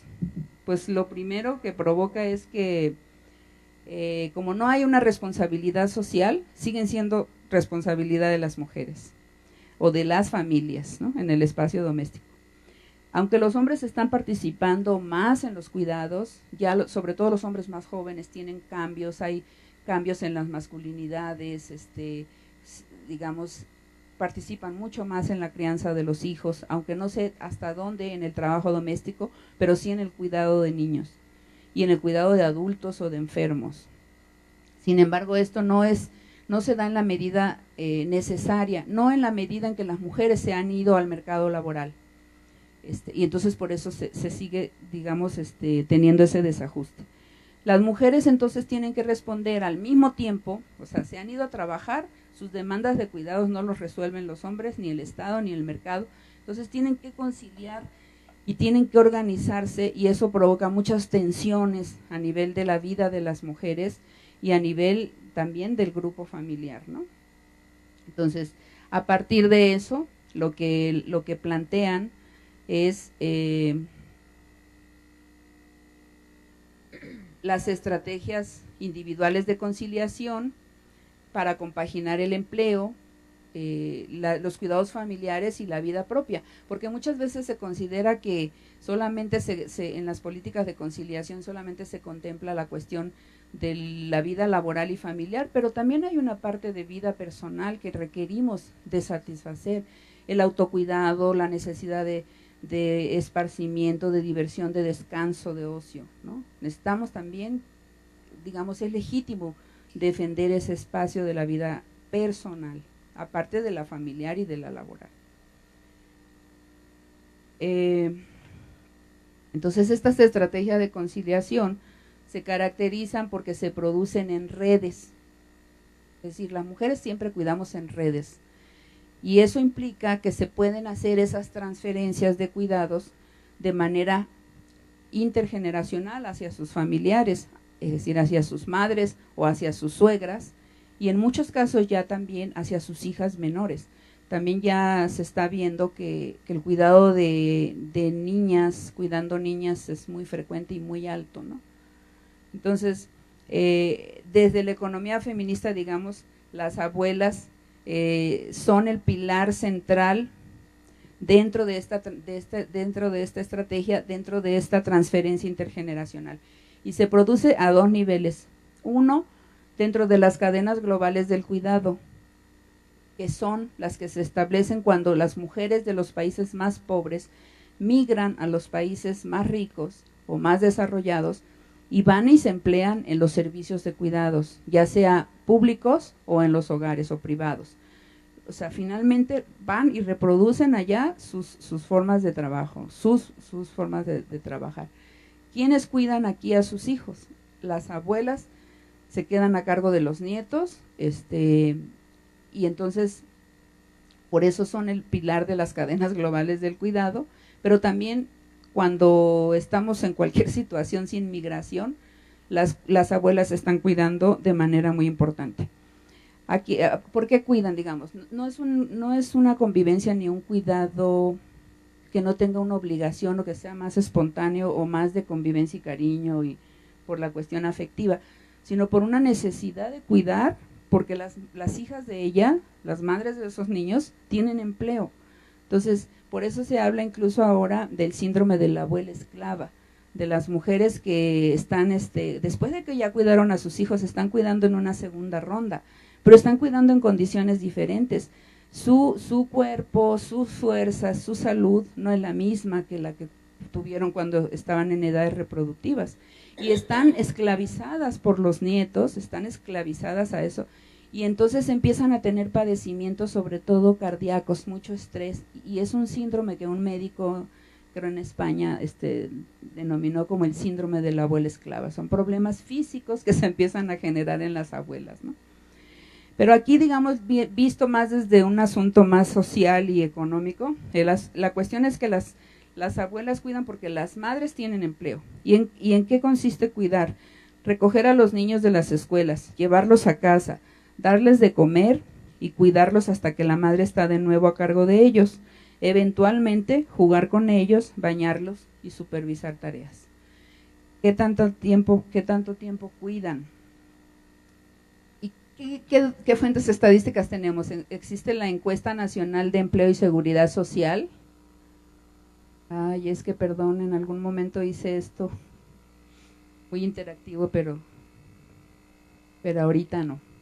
Esto es lo que comentábamos ahorita. Entonces, ¿qué datos tenemos? ¿Qué cifras? La Encuesta Nacional de Empleo y Seguridad Social, que se ha realizado los últimos 5 años por parte del IMSS y del INEGI, es a nivel nacional. Y vienen los datos de servicios de guarderías y servicios o sea, ¿quién cuida a los niños cuando las madres están trabajando? Y difieren un poco los datos, en realidad depende de cómo los analicemos. Los datos yo creo que no importan tanto, es una cantidad ya significativa. Por ejemplo, en el 2013 se decía que el 84% de los menores de 6 años fueron cuidados por terceros cuando su mamá trabajaba, donde el 61% son abuelas. En ese mismo año, las guarderías cuidaron el 16% de los menores, o sea, vean la diferencia que hay entre guarderías y cuidados de abuelas. Y el crecimiento que ha tenido esto, en el 2009 las abuelas cuidaron al 50% de niños, en el 2009 las guarderías cuidaron el 15.3%, es decir, las guarderías creció su oferta en 1%, mientras que las abuelas en 16% en 16%. Bueno,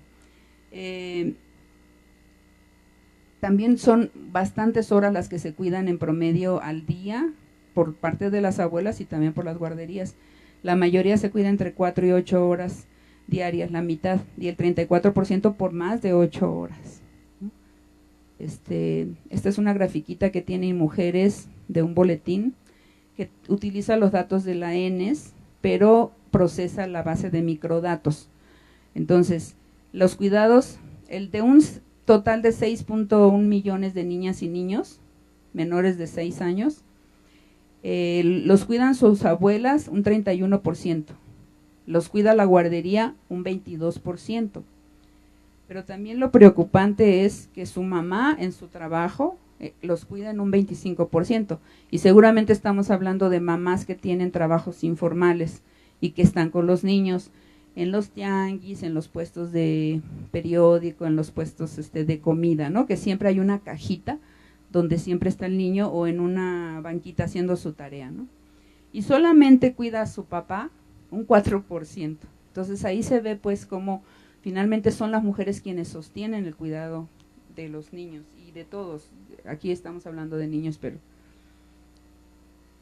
bueno, ya siento que me está echando ojos Mónica. Pero entonces nada más para terminar, ¿qué se plantea? Están cuidando, qué bueno que cuiden, qué solidaridad tan grande, pero están siendo, bueno, por un lado se enferman, por otro lado es discriminatorio, digamos, favorece la desigualdad de estas mujeres adultas que estrictamente entran ya dentro de los grupos de sujetos de adultos mayores que debieran estar siendo considerados como personas a quien cuidar y no como personas que estén cuidando.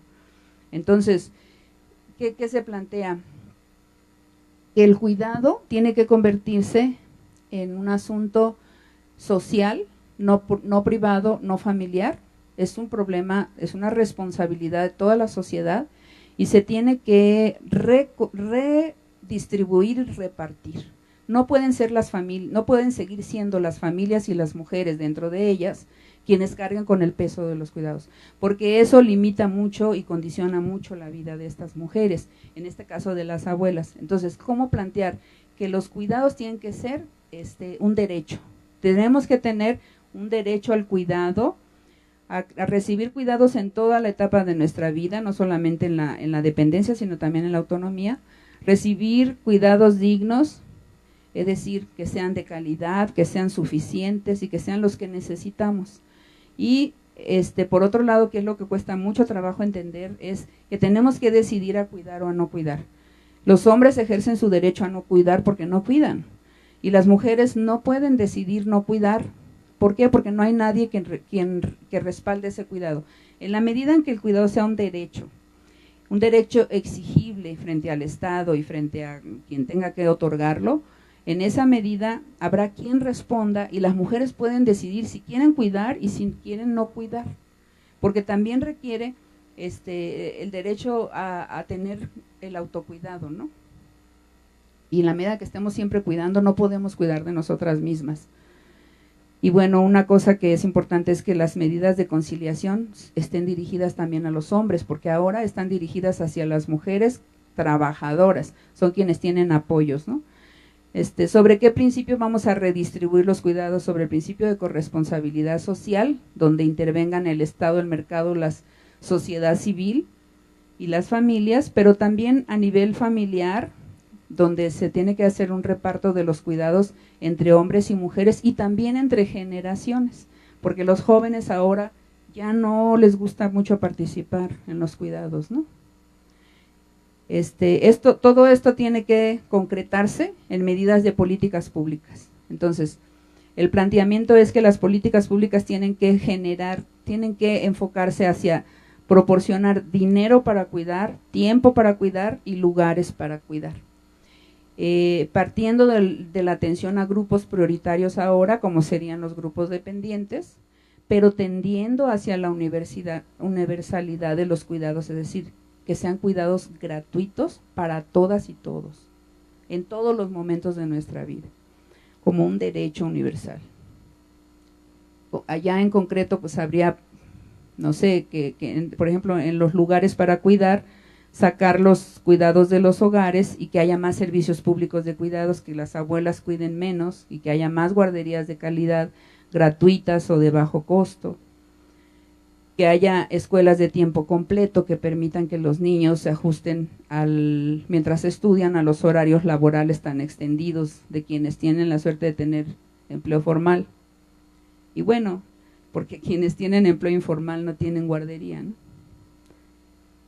Y por otro lado, la posibilidad de profesionalizar los cuidados. En este caso, habrá abuelas que tienen experiencia en cuidar niños y podrían cuidar como de manera profesional a otros niños y obtener así mayor autonomía, mayor independencia cuando tengan condiciones para el cuidado, ¿no? Entonces, el planteamiento es, esto tiene que ser un asunto social.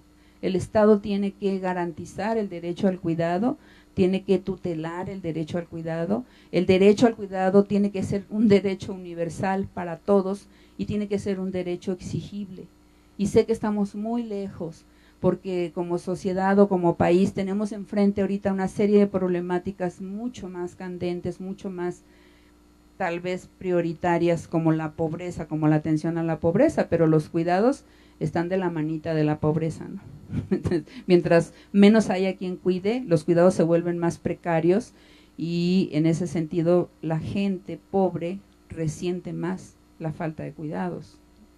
Entonces, yo plantearía que en algún momento tendremos que enarbolar la lucha por el derecho al cuidado, así como en algún momento se habló del derecho a una vida libre de violencia, de los derechos reproductivos y sexuales. Creo que en México se empieza a generar ya esa dinámica, empieza a convertirse en un tema de discusión para convertirse en un problema público y ojalá en algún momento no muy lejano se incorpore en la agenda pública y se atienda por parte de que el Estado se comprometa a resolver este asunto, ¿no? Bueno, ahora sí ya terminé.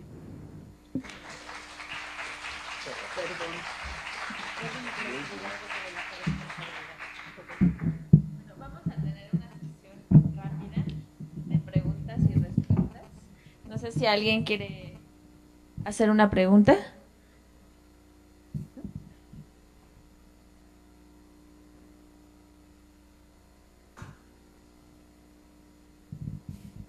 Buenas tardes. Muchísimas gracias por esa plática tan interesante. A mí me gustaría y estaría interesada en saber si se está haciendo algún taller o algún grupo o algo como lo que platicabas para poder promover esa política pública que tú dices. O qué podríamos hacer nosotros como sociedad civil para ayudar a promover eso. Gracias. Sí. Okay, sí. De hecho, yo creo que en México la discusión sobre los cuidados hace 2 años. Lo ubico porque yo empecé a participar en varios grupos y la sociedad civil a través de las ONGs o a través de otro tipo de figuras organizativas está participando, digamos, en este tipo de demanda. Se dan muchos eventos. Creo que estamos en el momento de discutir qué hacer, cómo plantear el derecho al cuidado, cómo plantear en qué instrumentos legislativos, porque la Constitución hasta ahora es lo único que veo que consagra el derecho de los niños a ser cuidados por sus padres, pero digamos una normatividad, o sea, cómo poder introducir a la normatividad y a la legislación el derecho al cuidado, ¿no? Eso es así como, para mí se me hace que es como lo crucial. Y se hacen cada rato eventos, por ejemplo, hace poco el INMujeres hizo un foro de economía del cuidado junto con los senadores, y hay un video de YouTube en donde ves las ponencias, por ejemplo. El próximo lunes en la Secretaría de Gobernación, en la Unidad de Género, se va a hacer un encuentro internacional de políticas del cuidado, que por cierto me dijeron que distribuya, que ayude a difundir, donde se va a plantear como que para dónde con las políticas, ¿no? Y una cosa así más personal, yo estoy dando clases de economía del cuidado, en la especialidad, en el posgrado de economía hay una especialidad que se llama el género en la economía, y desde hace 2 años se propuso que se diera una materia optativa, aunque sea porque ya están las materias básicas, pero al menos que se planteó como materia optativa y con toda la discusión y la aprobación del nuevo plan de estudio, pues ya se aprobó y se está dando por primera vez. Y es así como un experimento, digamos, porque es la primera vez que se da, pero pues son pequeños espacios que se van abriendo. Hay muchas organizaciones que están trabajando. Oxfam tiene un programa ahorita de trabajo no remunerado y trabajo remunerado, y están en un plan de alianza, digamos, con todas las ONGs que se conozca, con toda la gente que quiera colaborar, difundir, discutir, porque yo creo, por ejemplo, también hay grupos interdisciplinarios a nivel de instituciones. Está uno en Indesol, que es donde yo he estado más de 2 años, porque sacaron una convocatoria que se llama Mujeres Cuidadoras, entonces se les dio dinero a organizaciones de la sociedad civil que trabajan con mujeres cuidadoras. Y son 35, 36 organizaciones que hacen trabajo con mujeres que cuidan, de diferente. Hay muchas formas de trabajo de cuidados muy interesantes. Y está también el grupo interdisciplinario que está organizando ahorita con APRED, porque quiere ver desde la perspectiva de la diversidad funcional, ¿qué se tiene que plantear respecto a los cuidados? Ahorita, ¿cómo se llama Fernando Quintana? Ahorita planteaba esto de que no hay en las casas o en las instituciones, ahora piénsenlo a nivel ciudad, no hay accesibilidad para las personas con discapacidad. Una persona difícilmente puede cruzar el periférico. En la Facultad de Economía es una pena, pero una persona con silla de ruedas tiene que ser cargada por sus alumnos 3 pisos porque no hay elevador. ¿Cómo es posible que tengamos esa falta de accesibilidad para las personas con discapacidad o con diversidad funcional? O sea, a nivel de políticas falta mucho por hacer, y se está discutiendo ahorita ligado al tema de cuidados, que eso es así como lo que se me hace más importante, ¿no? Entonces, no hay así instancias. Bueno, Verónica tiene su seminario, pero su seminario interdisciplinario, universitario y algo así sobre envejecimiento, ¿no? Entonces, hay muchos aspectos de los cuidados que ahorita están como esfuerzos aislados o como cuestiones que van surgiendo por el interés de las personas o de los grupos, Y es muy importante aquí la participación de los académicos, porque yo creo que desde la academia se está impulsando mucho el tema de los cuidados. En algún momento se tendrá que aglutinar esfuerzos. Yo digo que todavía tendríamos que avanzar dentro de la misma academia a una perspectiva más multidisciplinaria, no cada quien en su área, sino haber un trabajo interdisciplinario desde la economía, desde la sociología, desde la demografía, desde la psicología, ¿no? Entonces, es lo que te puedo decir de experiencias que conozco. Gracias. ¿Alguna otra pregunta? Moni, yo quería comentar algo. Sí. Quería comentar algo nada más para retroalimentar esto. El tema del envejecimiento nos incluye a todos, ¿no? Porque todos vamos a envejecer, o la idea es que envejezcamos la gran mayoría posible de personas. Y no nada más el estudio de la vejez, ¿no? Eso es una cosa importante. O sea, yo creo que hay como cuestiones conceptuales que no podemos marginar y dejar como de lado. Yo creo que una de nuestras primeras actitudes generativas de realmente de un activismo conceptual, ¿no? Es entender muy bien estos procesos, ¿no?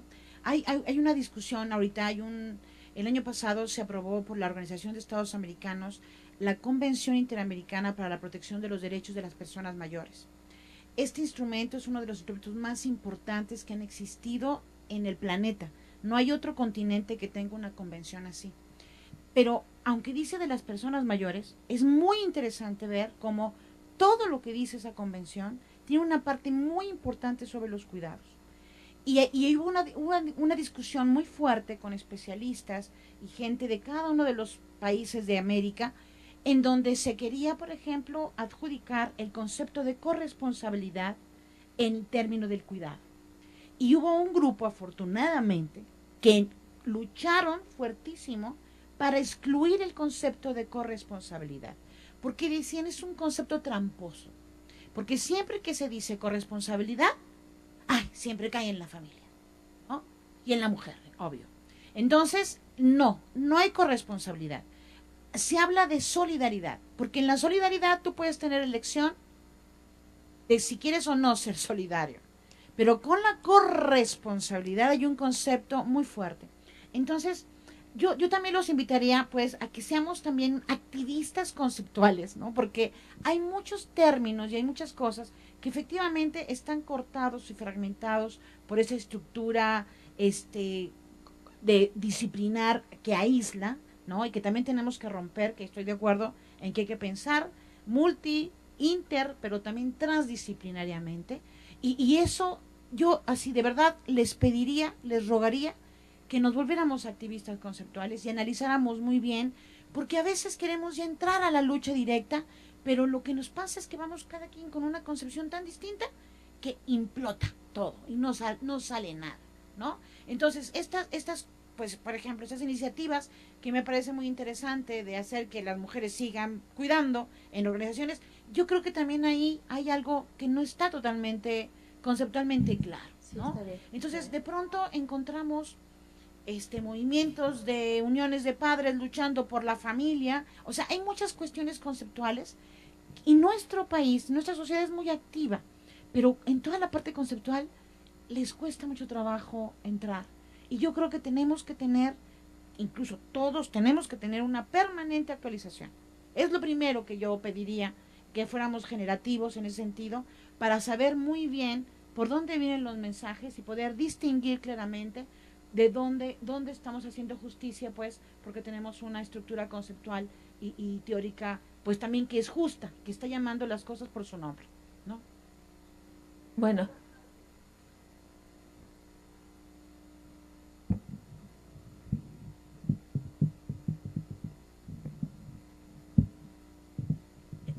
No es mi seminario, es una parte muy importante de la lingüística. No es mi seminario, yo coordino, es un honor para mí el coordinar este seminario, pero es que hasta ahí empieza la diferencia, es nuestro seminario, porque es un producto colectivo. Entonces, ese seminario está abierto, por supuesto, desde la universidad, está abierto, hace muchos eventos, hace muchas conferencias, justo porque estamos como activistas en eso, somos muy activos en esta cuestión, hacemos cine, teatro, arte, muchas cosas, porque viene todo. Por supuesto, cuantos quieran pueden llegar. Hay una página, que es la página del SUIEF, así es, Seminario Universitario Interdisciplinario sobre Envejecimiento y Vejez, SUIEF, y ahí colgamos todo lo que hacemos siempre. Entonces yo trato siempre también de cambiar, porque esto es un privilegio nada más momentáneo en el que puedo ayudar con este seminario, pero ese seminario tiene que existir, porque la persona es un instrumento para un bien común más allá, que es esto que pensamos.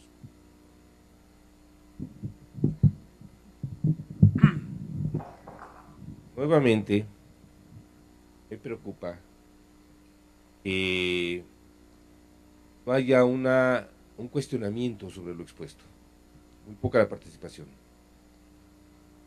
Para mí esto es un reflejo, es un indicador de la naturaleza que ha alcanzado el tema. Yo no voy a explicar nada más, pero simplemente quiero hacer una invitación. A ver, cada quien se lo pregunte,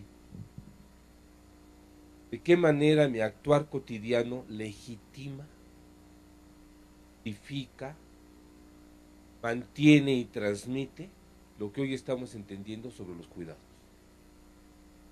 sobre el papel del adulto mayor? Creo que tenemos que revisar eso también. Porque en mi actuar cotidiano, en el servir la mesa, en el atender la ropa, en el ir a trabajar, en hacer una llamada por teléfono, en reunirme con mis amigos, en ir de paseo, legitimamos de esta forma algo. Muchas veces no lo pensamos. Muchas veces una forma de legitimar es: yo voy de paseo, pero no le doy lugar a mi familiar con discapacidad o a mi familiar adulto mayor. No nos damos cuenta que en esas acciones los estamos haciendo a un lado, aunque a veces les pongamos lugar para ellos. Por ejemplo, muchas veces se dicen: ay, vamos a hacer una comida familiar. No pensamos en que tenemos que crear las condiciones para que la gente más mayor de nuestra familia participe. Para la persona con discapacidad, que es familiar de un amigo de nosotros o de una parienta nuestra, también asista. También de alguna manera esté presente. A mí me preocupa mucho esta parte ahora de que sí hay mucha inquietud, perdón, pero hay mucha inquietud para participar, hay mucha inquietud